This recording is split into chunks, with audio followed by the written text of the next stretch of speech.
Bonjour à tous, bienvenue dans cette petite vidéo de FAQ. Eh bien oui, la chaîne a récemment franchi le cap des 1500 abonnés. Je crois même qu'on est à 1555 à l'heure où je vous parle. Et par conséquent, eh bien, j'ai décidé de répondre à certaines des questions que vous pourriez vous poser. Et vous avez joué le jeu, que ce soit sur Instagram, sur mon Facebook, sur YouTube ou même en réponse en commentaire sur la précédente vidéo que j'avais déjà fait un petit peu dans le même exercice. Je vous en remercie et laissez-moi vous dire que la vidéo d'aujourd'hui en fait va être en deux temps. Un premier temps bien sûr où je vais répondre à vos questions et on va parler aussi brièvement de la chaîne. Et un deuxième temps où j'ai une petite surprise pour vous, ce que vous avez déjà vu sur la miniature. Alors sans plus tarder, on y va et j'aimerais d'abord vous parler justement un petit peu de la chaîne. 1500 abonnés, je trouve ça très bien. Très honnêtement, quand j'ai démarré mon petit Python, j'aurais jamais imaginé avoir 1500 abonnés un jour. Mais aujourd'hui, comme on dit, l'appétit vient en mangeant et j'ai envie de dire que je trouve ça bien, mais que je me dis qu'on peut peut-être encore aller plus loin. Visiblement, vous appréciez le contenu que je fais et je vous en remercie, mais je note que vous êtes encore 80% à les regarder sans être abonné. Pourquoi est-ce que je vous invite à vous abonner et à activer la petite cloche? Tout simplement parce que plus on sera nombreux sur la chaîne, plus les projets pourront être riches et variés. Je m'explique. Lorsque je contacte, par exemple, un parc zoologique, ou lorsque j'essaye de rentrer en contact avec un politique, le poids de la chaîne et ce que ces gens-là vont regarder pour savoir s'ils me répondent oui ou non, c'est le nombre d'abonnés. Ça veut dire que aujourd'hui, quand j'arrive et que je dis j'ai 1500 personnes qui me suivent, voici ce que pèse la chaîne, c'est rien comparé à si jamais demain je disais on est 10 000 sur la chaîne.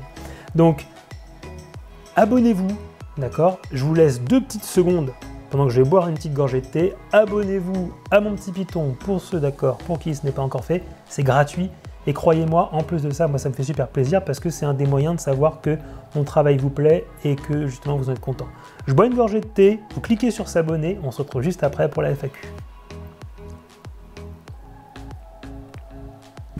C'est bon, c'est fait, et vous n'avez pas oublié d'activer la cloche. Bon, c'est parfait, on part sur la FAQ. Alors, les premières questions concernent un petit peu les serpents, Est-ce que je pourrais avoir justement chez moi? Donc, je les ai regroupés. Il y a beaucoup de gens qui m'avaient posé un peu les mêmes genres de questions. J'en ai fait 3, qui regroupent tout ce que vous m'avez plus ou moins demandé. La première, c'est quelles sont tes futures acquisitions? Et c'est notamment Florian Briand qui me pose cette question de la page Terrariofolie sur Facebook que j'apprécie beaucoup. Florian, écoute, pour te répondre, à l'heure actuelle, j'ai pas d'acquisition spécialement de prévu ou de projet de ce point de vue-là en tête. Maintenant, je suis en contact avec d'autres éleveurs de Thamnophis, etc., que ce soit en France ou à l'étranger. C'est pas prévu en tout cas pour cette année, parce que accueillir des nouveaux serpents, ça demande de réfléchir à leurs installations, bien sûr, à avoir des bonnes conditions tout simplement pour les accueillir. Et c'est des choses qui, chez moi, se mûrissent dans le temps. Envisages-tu d'avoir d'autres espèces de serpents que les Thamnophis? C'est Joshua Karzis qui me pose la question. Et vous avez été nombreux aussi à la poser. Eh bien écoute, Joshua, non. Pour te répondre simplement, non, parce que moi c'est ceux qui me fascinent, tout simplement. Pour moi, chez les amateurs de reptiles, on a un peu 2 grandes catégories qui se détachent, T'as ceux que je vais appeler, alors c'est personnel ce que je dis, t'as ceux que je vais appeler moi les collectionneurs, c'est-à-dire en gros qui vont avoir beaucoup d'espèces, mais souvent avec peu de représentants. Et t'as ceux qui se spécialisent, entre guillemets, et je fais clairement, à mon avis, partie de cette deuxième catégorie, à savoir qui sont fascinés par une espèce et qui vont creuser la question, Mon truc à moi c'est comme ça, c'est les Thamnophis, et j'ai envie de dire qu'il me reste encore tellement, je n'aurais pas assez d'une vie en fait pour les découvrir. Donc j'ai des projets sur les Thamnos autres, c'est-à-dire d'avoir encore d'autres espèces, d'autres sous-espèces, mais après, je ne me vois pas forcément faire d'autres serpents ou d'autres reptiles, même en général, à une exception près. Depuis tout petit, on va y revenir très bientôt. J'aime les crocodiliens, donc peut-être qu'un jour, effectivement, il y aura des crocos aussi, mais là, c'est une autre ambition, et puis avec évidemment d'autres contraintes légales, etc. Donc pour l'instant, on reste sur les Thamnos. Voilà. Enfin, troisième question, comment se portent tes Thamnos? Et c'est notamment Gwen17 qui me pose la question. Écoute Gwen, il se porte très bien. Il faut savoir que c'est vrai que je ne vous ai pas fait énormément de suivi, notamment de tous ceux que j'ai pu récupérer l'été dernier. Tout le monde va bien, hein, tout le monde va bien. Si jamais j'ai pas trop fait de vidéos de suivi, bah, c'est tout simplement parce qu'il y avait beaucoup de projets sur la chaîne et que bah, voilà, c'est difficile de mener tout un petit peu de front et de pouvoir vous proposer tous les contenus que j'aimerais vous proposer. Néanmoins, tout le monde se porte à merveille. Écoute, voilà, la première année s'est bien passée et c'est tant mieux. Et donc, bah, écoute, je vois pas trop ce que je pourrais dire de plus. Joshua Karzis qui me demande: y aura-t-il un épisode de Herpeto pour chaque espèce de la faune française? Eh bien écoute mon cher Joshua, j'ai envie de te répondre, j'adorerais. Maintenant c'est compliqué. Il faut savoir qu'avec Rui, avec qui du coup je fais ces vidéos, on adore en fait les faire. C'est vraiment un truc qui nous plaît beaucoup. Et d'ailleurs j'en profite pour le remercier pour toute l'implication qu'il met dans la chaîne. Parce qu'on en discute énormément. Et parce qu'on échange beaucoup là-dessus, sur la façon dont on aimerait vous présenter les choses. Pour ces vidéos-là, par contre, il y a des contraintes qui sont inhérentes en fait à ces vidéos. La première de ces contraintes, c'est que c'est des vidéos qui prennent énormément de temps, bien plus que les autres. Et pourquoi ça? Eh bien tout simplement parce que pour réaliser ces vidéos-là, c'est pas comme quand je filme mon terrarium, d'accord? Il faut aussi avoir une partie de chance et rencontrer suffisamment d'animaux et avoir la possibilité de faire suffisamment d'images avec ces animaux pour pouvoir vous proposer des contenus vidéo. La deuxième, c'est que quand on part évidemment en session Herpeto, on ne sait pas ce qu'on va rencontrer. D'accord? C'est-à-dire qu'on a une idée en tête de base, mais en fait, est-ce qu'elle va être réalisable par rapport à ce qu'on va véritablement voir le jour J? C'est parfois plus compliqué que ça. Donc, on aimerait vous présenter le maximum de trucs, mais c'est compliqué. Ce que je peux te dire par contre, c'est qu'on ne fera pas que les serpents. On a vraiment des projets de faire sur d'autres reptiles, et donc voilà. Jus Reptile qui me demande à quand une sortie Herpeto avec les membres d'Infaune, qui est donc l'association de Philippe Gillet. Bah, écoute, avec grand plaisir. Si ce n'est que la difficulté, c'est encore une fois sur le temps que prennent ces vidéos Herpeto à tourner, qui sont sur des journées souvent entières. Donc ça me paraît pas si simple que ça à mettre en place, parce que quand on n'habite pas au même endroit, d'accord, avec Philippe, mais dans l'idée, moi j'ai rien contre, hein, ça va sans dire. Question d'après, quel est ton parcours dans la terrario et comment t'es-tu formé, car cela se voit que tu es un passionné.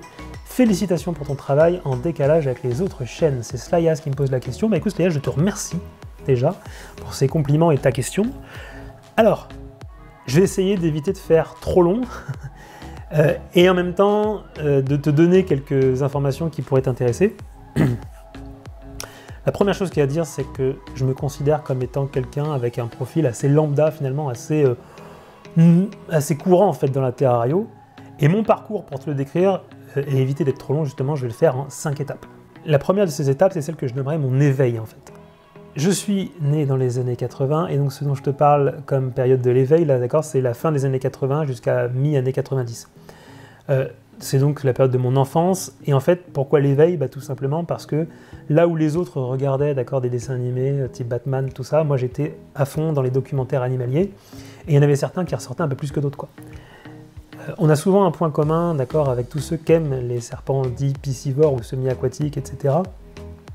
C'est qu'on aime ces animaux qui vivent à la fois dans l'eau et sur Terre. Eh ben, j'échappais pas à la règle. Moi, mes documentaires animaliers qui me fascinaient, c'était notamment les pigargues à tête blanche, d'accord, qui allaient chasser les saumons, les grizzlies également, d'accord, qui capturaient, vous savez, sur des pierres, là, les saumons qui remontaient les courants en Amérique du Nord. Il y avait également les orques qui s'auto-échouaient pour aller attraper les otaries de Californie. Devant ça, j'étais bouche bée. Et summum, cerise sur le gâteau, j'adorais les documentaires qui traitaient, vous savez, de la migration des zèbres et des gnous en Afrique, le moment où ils doivent traverser la fameuse rivière, où vous avez les Crocodylus niloticus énormes qui les attendent en bas et qui les prédatent. J'ai trouvé ça fascinant. Voilà. Et je pense d'ailleurs qu'une de mes fascinations pour les crocodiliens vient de là. Donc ça, encore une fois, c'est ce que j'appellerais mon éveil un petit peu à tout ça. Et pour moi, c'était une période justement qui était très importante.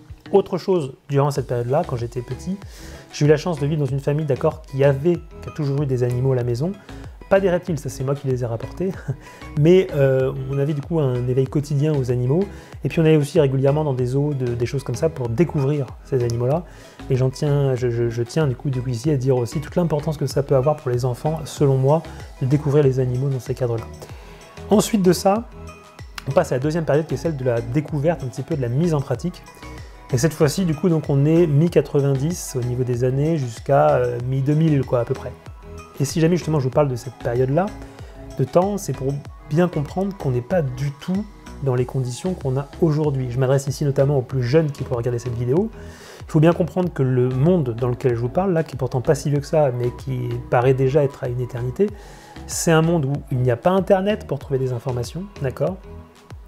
Où les reptiles sont absolument pas aussi développés qu'aujourd'hui, hein, où globalement, voilà, c'est une thériophilie qui est complètement différente. Vous n'avez pas non plus tout l'encadrement législatif, d'accord, qu'on a aujourd'hui. Je me souviens très bien, d'accord, qu'à l'époque, la législation et l'encadrement autour de ces animaux-là étaient complètement différents d'aujourd'hui, puisque si jamais les Trachémys crypta elegans étaient interdites, en fait, vous aviez leurs cousines, les Trachémys crypta trosti, par exemple, qui étaient, elles, ou Trachémys crypta scripta, qui étaient, elles, complètement trouvables en magasin, sans aucun souci en France. Et moi, je me souviens très bien, pareil, d'accord, d'entrer dans des animaleries, ça va faire... ça paraît très étrange, d'accord, aux plus jeunes qui regardent cette vidéo, mais ça va rappeler plein de souvenirs aux plus anciens. Moi, j'arrivais, on avait un comptoir, d'accord, dans l'animalerie, et dessus, vous aviez une petite boîte, sans chauffage, d'accord, sans UV, sans rien, sans même un caillou au milieu, d'accord, vous aviez justement des tas de petites tortues qui se montaient les unes sur les autres. De mémoire, c'était les Trachémys crypta trosti dont je parle. Et donc, tout ça, en fait, c'était une scène qui était courante à l'époque. Et je vous parle même pas des conseils en fait qu'elle a avec.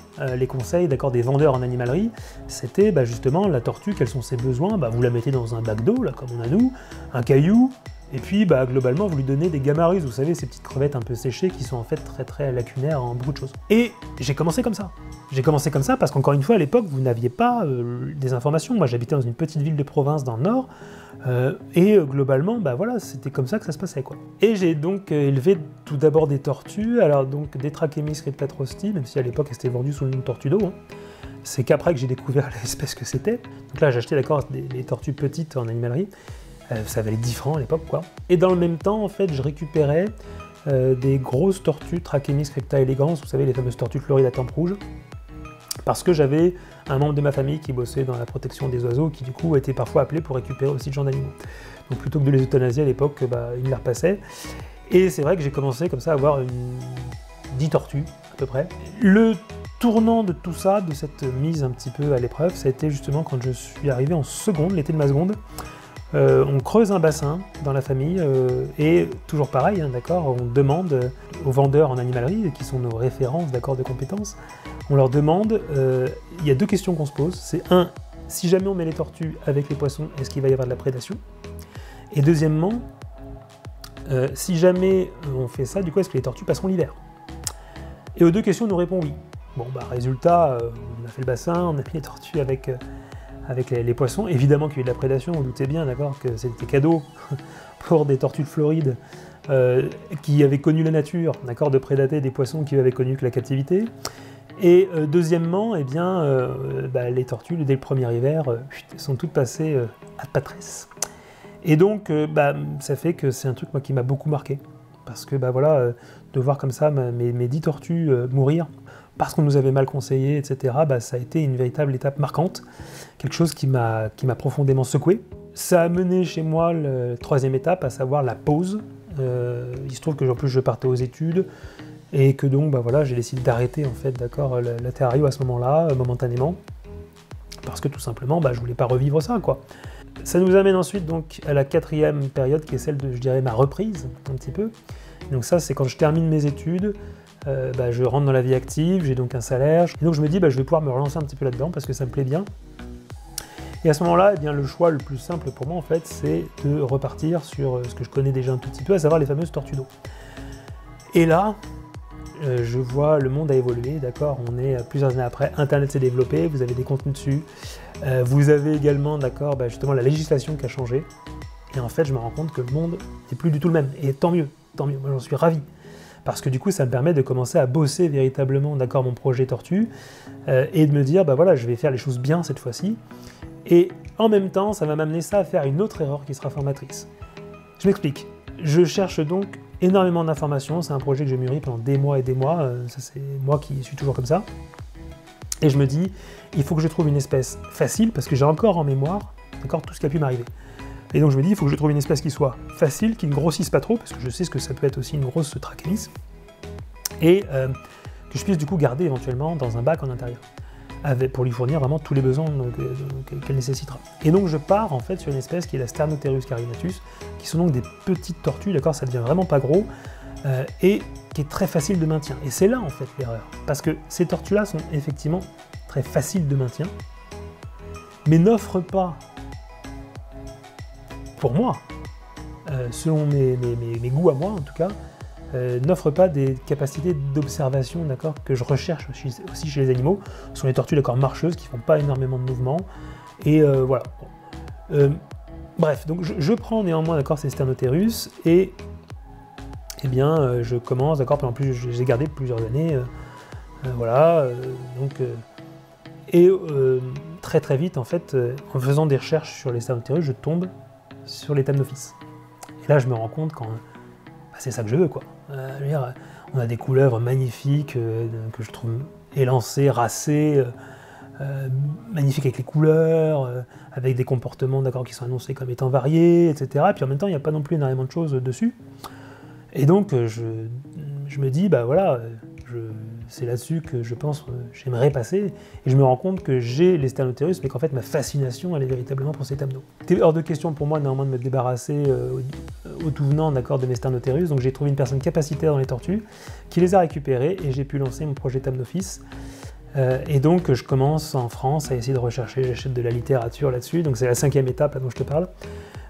J'achète du coup tout ce qui est un peu littérature française sur le sujet, je consulte tout ce que je peux sur internet, et je me rends très vite compte qu'en France justement il n'y aura pas grand chose. Je me rends aussi dans les bourses à l'époque, et je commence à me renseigner aussi sur la littérature américaine. J'ai des centaines de PDF à la maison, notamment d'accord, de comptes rendus scientifiques, etc. sur les choses que je dévore, et je me dis il faut que je passe par l'étranger, et c'est comme ça que va arriver la grande rencontre de ma vie par rapport au Thamnos, c'est évidemment Stephen Ball dont je parle. Je lui envoie un mail avec, je me souviens, plein de questions dedans. Et j'envoie le mail, et je me dis, avec ce que je viens de lui envoyer, il y a deux possibilités. C'est soit il me prend pour un fou, soit il me prend pour un passionné, et il me répond. Voilà. Et là, les premiers jours, j'ai pas de réponse. Et je me dis, ça dure une semaine, 2 semaines, je me dis, il m'a pris pour un fou. Bon. Et c'est au moment, en fait, où j'allais commencer à essayer de contacter d'autres éleveurs que je reçois une réponse de Steven, où il me dit, écoute, je rentre de voyage à l'instant, j'étais aux États-Unis en train d'observer justement les serpents, laisse-moi un peu de temps pour récupérer, je te réponds. Et là je me dis, ça y est, il m'a pris pour un passionné. Un passionné naissant, entre guillemets. Et effectivement, il va tenir parole, il me répond, et là commence un échange de mails avec Steven. Je m'étais amusé à compter une fois, on doit échanger un truc comme 350-400 mails, d'accord? C'est un truc de dingue. Et ça débouche sur quoi? Ça débouche sur le fait que je lui dis, écoute, je passe te voir aux Pays-Bas, je viens chez toi, et récupérer mes premiers serpents. Et donc il accepte, on se voit ensemble, donc... pour récupérer mes premiers Consinus, et on discute ensemble, je dirais 5-6 heures peut-être. Le temps s'était arrêté, quoi. Je nous revois dans son grenier, c'était une pièce absolument extraordinaire pour moi. On rentre là-dedans, il y avait des terrariums partout, et que c'était à 2 endroits, la porte et le lavabo. Sinon vous aviez des terrariums avec des Thamnophis absolument partout. Et donc il me décrivait, on parlait un petit peu d'accord de tout ça, c'était un moment absolument génial. Et donc voici comment est-ce que je me suis lancé, d'accord, dans les Thamnophis, et derrière avec bien sûr cette ambition toujours chez moi de me dire tout ce contenu que Steven m'a apporté, que moi je ne trouvais pas justement lorsque j'ai voulu commencer, eh bien, je vais essayer de le donner un peu aux gens, et c'est comme ça qu'est né mon petit python. Question suivante de Michael. À l'heure actuelle, est-ce que mon petit python pourrait vivre sans YouTube? Alors j'imagine que tu parles financièrement, Michael. Eh bien écoute, la réponse est très simple, oui, et heureusement, parce que YouTube me rapporte absolument rien à l'heure actuelle. Voilà, je vais vous mettre pour le fun, d'accord, mon relevé de compte YouTube, entre guillemets, qui est à 0 € et 0 centimes. En fait, il faut savoir un truc, Michael, c'est quand j'ai commencé une chaîne sur les Thamnophis, je savais dès le départ que c'était pas quelque chose que j'allais pouvoir forcément... voilà, si jamais j'ai voulu gagner de l'argent par YouTube, j'aurais pas fait une chaîne sur les Thamnos. Moi, je ne me considère même pas vraiment comme youtubeur en réalité. En fait, cette appellation de youtubeur, j'ai un peu de mal avec. Moi, je me considère beaucoup plus comme un passionné qui échange avec d'autres passionnés via la vidéo. Voilà. Pour moi, le youtubeur, c'est celui justement qui cherche à en faire un peu d'argent, et ça n'a jamais été mon approche en fait. Jamais. Et je suis sincère en disant ça. Moi, j'ai commencé les vidéos, d'accord, pour partager justement voilà, les informations, comme j'ai pu vous le dire avant. Et en fait, il n'y a pas jamais eu d'histoire d'argent jusqu'ici, d'accord, par rapport à YouTube. Le seul argent que j'ai gagné aujourd'hui via mon activité Mon Petit Python, en fait, elle n'est pas par rapport à YouTube, elle est par rapport à ce que j'ai fait à côté. C'est en vendant des petits flacons de vitamine B1. Je les vends 16 € frais de port inclus pour la France métropolitaine. Et dessus, je dois me faire 2-3 € de bénéfices, entre guillemets. En fait, c'est pas des bénéfices en tant que tels, c'est plutôt pour être sûr de ne pas y être de ma poche, ce qui est normal. Et tout l'argent que je récolte, et d'ailleurs bientôt il y aura peut-être une petite vidéo par rapport à ça, tout l'argent d'accord que j'ai accumulé grâce à ça, enfin c'est pas grand chose non plus, hein, on doit être pas loin des 40 €, ce sera réinvesti dans la chaîne, voilà. Donc aujourd'hui Mon Petit Python me coûte de l'argent, beaucoup d'argent, puisque Mon Petit Python c'est une expérience qui me plaît, d'accord, c'est ce que j'appellerais un peu un complément de passion pour moi. C'est-à-dire quand ça vient se rajouter, d'accord, la passion des serpents. Pour moi, en fait, ma rétribution, elle est ailleurs. Voilà. Quand j'ai l'opportunité de rencontrer des gens passionnants et des gens qui ont, voilà, par exemple, d'aller à Paddy Park dans les coulisses, d'aller chez Philippe Gillet, d'aller dans des projets même autres encore, d'accord, qui vont arriver sur la chaîne, j'ai envie de dire que c'est comme ça que je me rétribue. C'est ces belles aventures, en fait, que je vis qui, pour moi, sont, encore une fois, ma rétribution. Par rapport à tout ça. Michael qui continue en disant « Y a-t-il une ou des raisons pour que Mon Petit Python ne soit encarté nulle part ?» Bah oui, et puis c'est un petit peu finalement aussi, ça rejoint un petit peu ce qu'on disait avant, que ce soit sur le côté financier ou que ce soit sur le côté justement de l'encartage, quelque part, oui bien sûr qu'il y a une raison, c'est l'indépendance.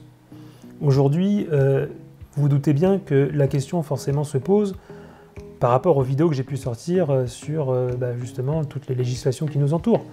Je comprends que les gens se disent en voyant ça, mais pour qui est-ce qu'ils bossent? Et d'ailleurs, il y a des gens qui en commentaire, où j'ai reçu des messages, d'accord, qui me disaient « mais tu travailles pour qui ?» La réponse, elle est pour personne. Je suis encarté nulle part. Voilà, je le redis, je ne suis pas dans la politique, je ne suis pas encarté auprès d'un parti politique, ni auprès d'une quelconque association. Voilà. Et par conséquent, tout ça, oui, bien sûr que c'est un intérêt, parce que c'est mon indépendance, mon objectivité, et justement aussi le fait de pouvoir faire ce que je veux. Si jamais demain j'étais encarté dans une association ou dans un parti politique, il y aurait forcément un droit de regard qui se poserait vachement plus là-dessus. Et ça, je le veux absolument pas. Moi, je veux pouvoir dire ce que j'ai à dire, ce qui me semble juste, ce qui me semble vrai. Et cette indépendance-là, en fait, c'est la conséquence du fait, justement, d'accord, d'un engagement officiel absolument nulle part. Alors après, je ne vais pas te mentir, j'ai évidemment des contacts avec des associations, j'ai eu des contacts avec des politiques, j'ai eu des contacts avec beaucoup de monde. C'est moi après qui choisis, j'ai décidé d'écouter un tel, mon avis c'est ça, c'est ci, et en fait Mon Petit Python est 100% indépendant aujourd'hui. Et quand il n'y a personne qui aujourd'hui n'est capable de me dire, quand je sors une vidéo, je veux qu'il n'y ait personne qui me dise cette vidéo-là ne me va pas, change ci, change ça, voilà, non. Et c'est pour ça que vous appréciez d'ailleurs ces vidéos-là à mon avis, parce que vous sentez bien que je suis sincère à l'intérieur.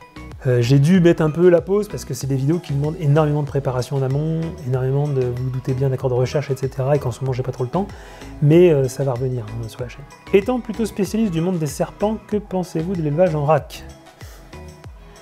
Michael, tu me poses une question qui est polémique, mais à laquelle je vais répondre avec plaisir. L'élevage en RAC, écoute, j'ai envie de te dire, tu regardes ce qu'il y a chez moi, et t'as la réponse, je suis pas spécialement pour d'un point de vue personnel. L'argumentaire premier qui me ferait dire ça, ce n'est même pas le côté bien-être animal, parce qu'aujourd'hui en fait on manque d'études par rapport à tout ça. On manque d'études sur véritablement l'impact de l'élevage en RAC, et j'aimerais moi qu'il y ait des études qui soient faites par rapport à ça. Mais d'un point de vue personnel, je pense qu'aujourd'hui, le premier argument, c'est celui du grand public. Je crois qu'on ne se fait pas une bonne pub avec cet élevage en RAC, d'accord, dans les tiroirs, là.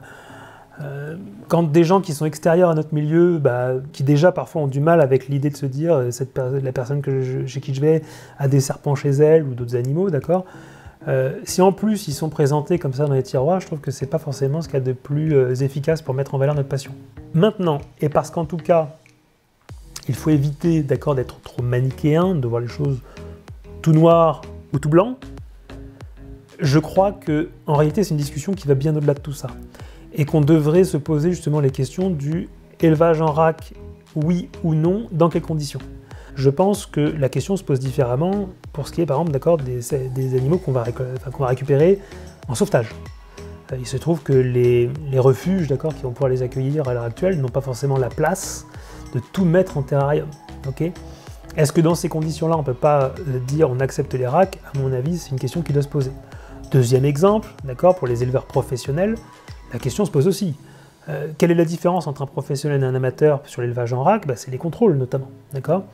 Les éleveurs professionnels sont contrôlés par des gens qui vérifient, d'accord, que les besoins des animaux, trouvent une réponse convenable à l'endroit justement où ils sont élevés. Donc dans ces cas-là, peut-être qu'on pourrait être plus tolérant dans le sens où on se dit de toute façon, d'accord, c'est des choses qui vont être contrôlées. Et la dernière question, et bien justement c'est Mickaël qui la pose et c'est une question passionnante.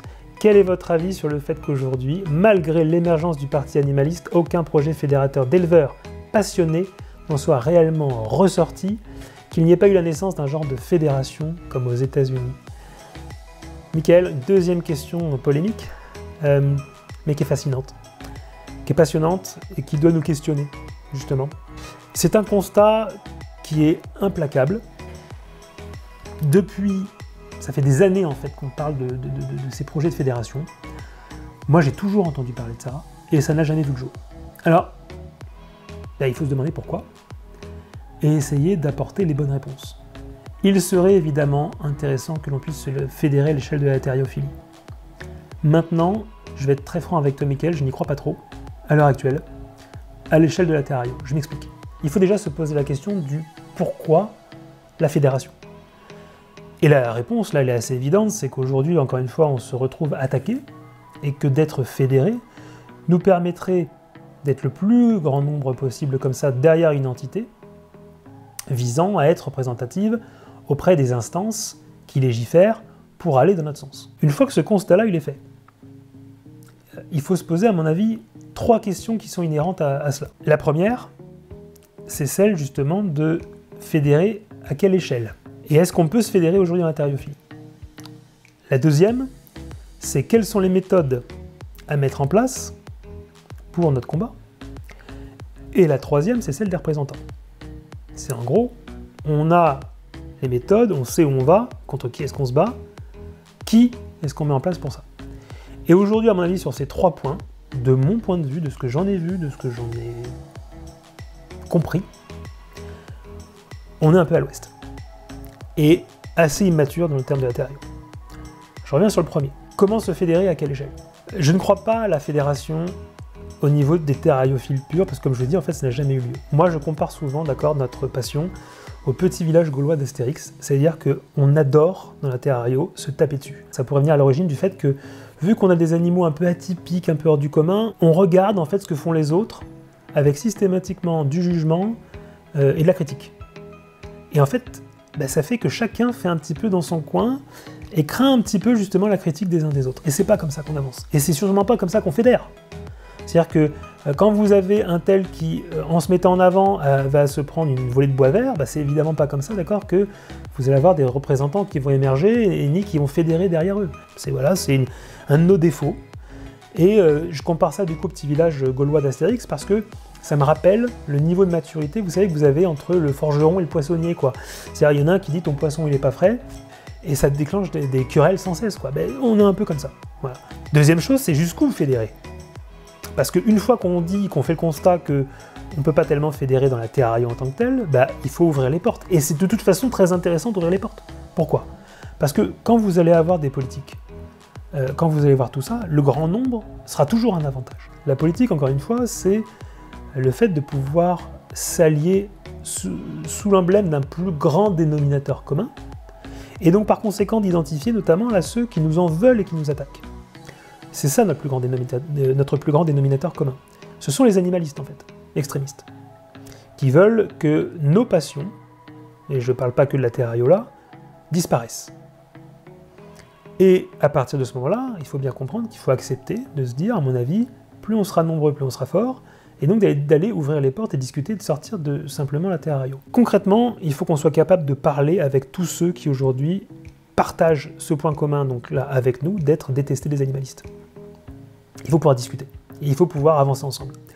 Et donc, aujourd'hui, je pense que cela pose problème aussi. Parce que lorsque vous avancez cette idée-là, alors moi je vais prendre l'exemple encore une fois de la thérario, lorsque vous avancez la thérario, le fait de dire simplement, tiens, on va discuter avec l'aquario, les aquariophiles, et bien là, vous allez avoir une volée de bois vert, ah mais non, les aquariophiles c'est pas possible, ils importent des coraux, ils font ceci, ils font cela, il y a des pratiques là-dedans qui sont insupportables, on peut pas discuter avec eux. Vous parlez ensuite d'échanger ou de partager une cause commune avec ceux d'accord qui ont la passion des oiseaux. Ah non, mais garder des oiseaux en cage, c'est pas possible, d'accord, c'est complètement contre-productif, ça va contre le bien-être animal, etc., etc. Bon, vous passez ensuite à l'échelon du dessus. Vous allez dire, les centres équestres vont être visés demain, les éleveurs, d'accord, et les parcs zoologiques, par exemple. Et alors là, vous franchissez encore un cap, d'accord, dans justement les gens qui vont dire « Ah mais non, on peut pas discuter avec un tel, un tel, un tel ». Et je vous parle même pas de si jamais vous commencez à envisager le fait de discuter, par exemple, avec les chasseurs ou les circassiens. Moi, j'ai discuté avec, sur mon Tipeee dans une vidéo, d'accord, j'ai fait une vidéo à propos où j'ai notamment donné le micro des gens du cirque, alors que je précisais bien qu'en plus, moi, j'avais pas forcément d'opinion préétablie sur le cirque. Mais je me suis pris, encore une fois, d'accord, des critiques disant « Ah mais non, mais eux sont des salauds, des machins, des trucs comme ça ». Non, non, non. Pour moi, si jamais on veut avancer demain, il faut qu'on gagne en maturité. Encore une fois, c'est quoi gagner en maturité? C'est se dire, on a aujourd'hui un combat principal qui est de préserver nos passions et de préserver nos intérêts. Et nos intérêts sont attaqués par des gens qui attaquent d'autres gens. Bah, essayons au moins de discuter. Ça ne veut pas forcément dire avancer avec eux si vraiment leur projet est insupportable, mais au moins discuter.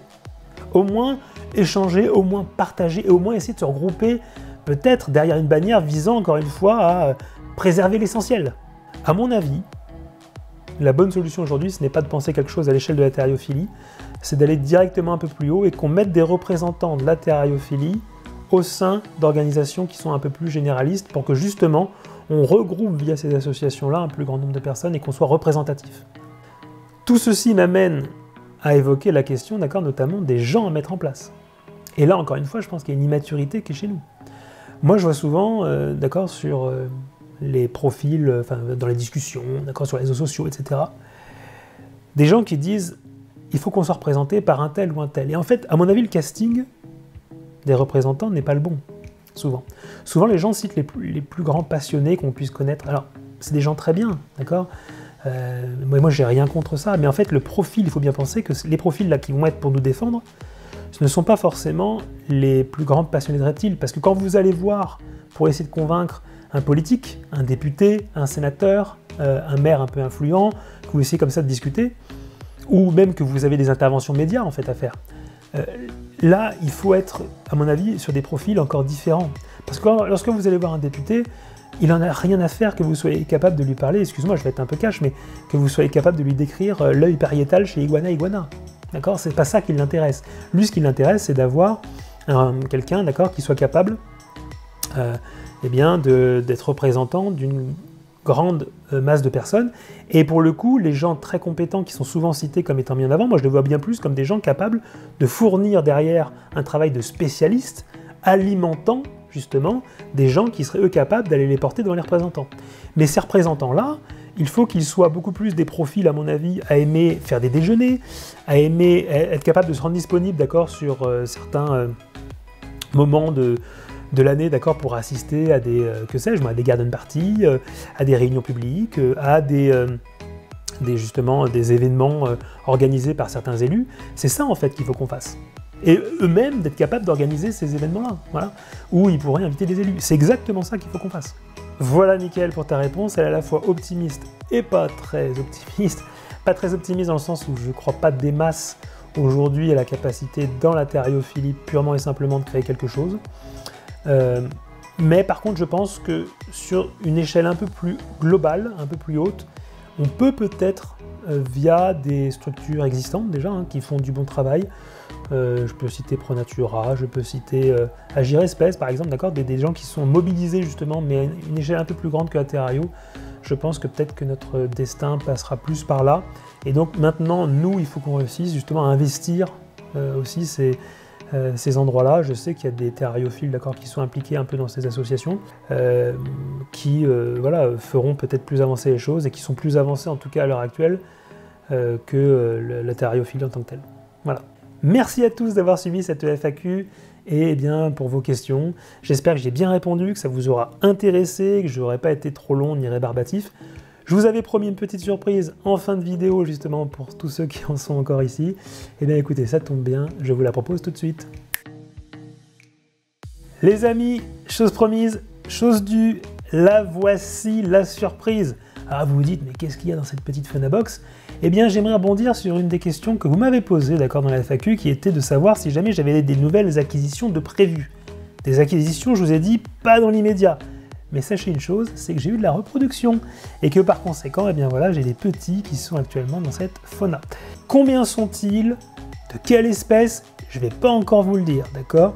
On va se retrouver très très vite par contre sur mon petit Python en vidéo pour dévoiler, d'accord, ces informations, et suivre les premiers jours de vie de ces petits serpenteaux.